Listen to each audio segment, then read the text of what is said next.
Hey there, Stampers, and welcome to a Trending Tuesday. So I have my trusty magazine. I think it's current because I just bought it at the bookstore. Anyway, so I saw this card and I thought the doily thing is so popular right now. So, and yay, Stampin' Up! Came out with a great delicate doily set, and we're going to use this and we're going to recreate this card. And here's my version of it. It's not exact, but it's pretty good, I think. Anyway, so I'm going to show you how to do this. I'm going to put this aside and we'll get started. So I'm using very vanilla cardstock, and all the details are going to be on my blog.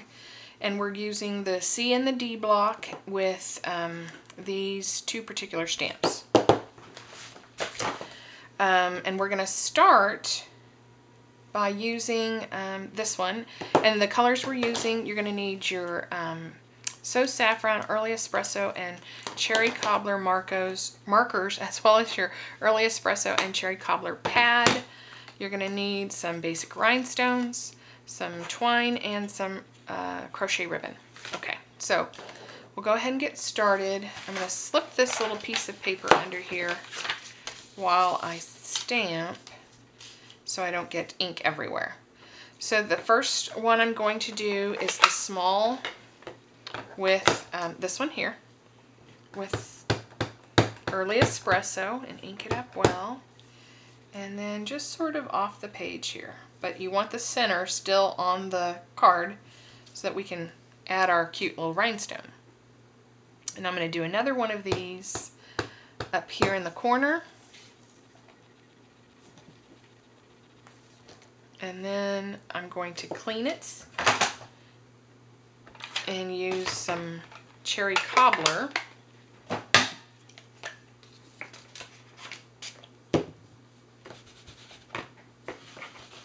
Easy peasy. And we're going to do one of those up in this other corner.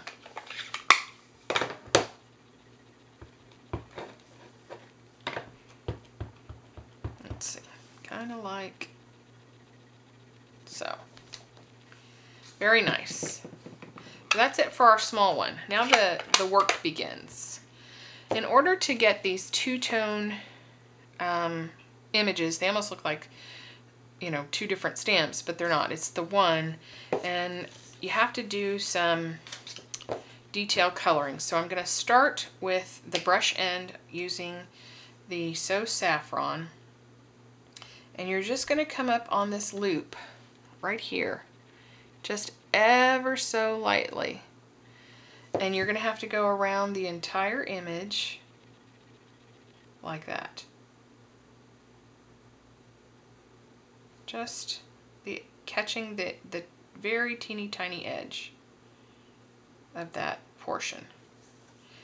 It's, you know, it doesn't have to be super precise. It's going to kind of blend together. If you're a perfectionist, you may not enjoy doing this type of card. The fact that it's not exactly perfect and it blends together with the other color doesn't bother me. So, so once you get that little bit done, you just go ahead and color the entire center portion of the stamp using So Saffron. And I sort of go over it again just to make sure, since it's a light color, how, you know, make sure all of the center bits are covered. And then I'm going to do Cherry Cobbler on the outside portion of the stamp. And again, starting out kind of slowly where those 2 points meet. And I'm trying to arch, but I'm not, you know, just sort of going across. Making sure there's no area that doesn't have ink. And then once I've finished doing that, I just take the brush end and make sure that the outside part of the stamp of the image is nicely inked with Cherry Cobbler.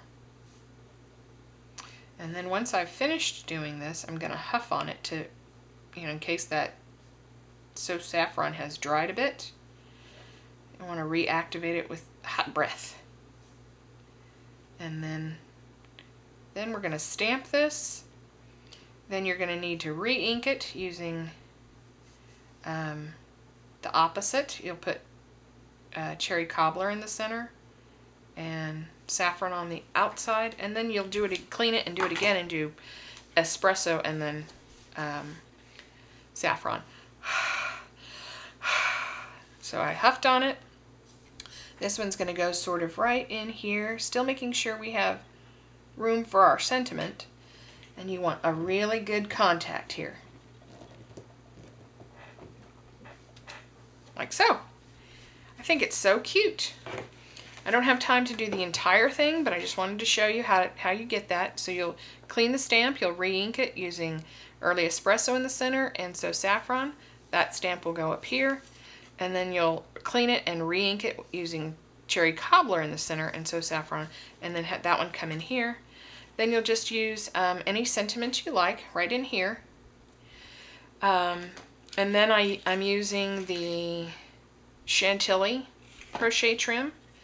I took out enough to go, string it inside the card, and then like this. And I don't normally do this, but I did for this one because I liked the way it looked. And then I just tied a little bow, and then I came back using linen thread, and I did the exact same thing, and you can see, and then I just wrapped it in, tied it at knot at the base here, and then I came back around and tied the bow on top so you'd get the look of that as well. And for the final touch, I just came in and I added small basic rhinestones on the smaller ones and the larger ones on the large one. And it's easy as that. So I hope you're inspired. Sorry about the noise. Here's the magazine one, and then my version. Oops. And my version here. So I hope you're inspired to see what you like in all the magazines, and then go to your stash and recreate it as best you can. And that's all for this Trending Tuesday. See you next time. Bye.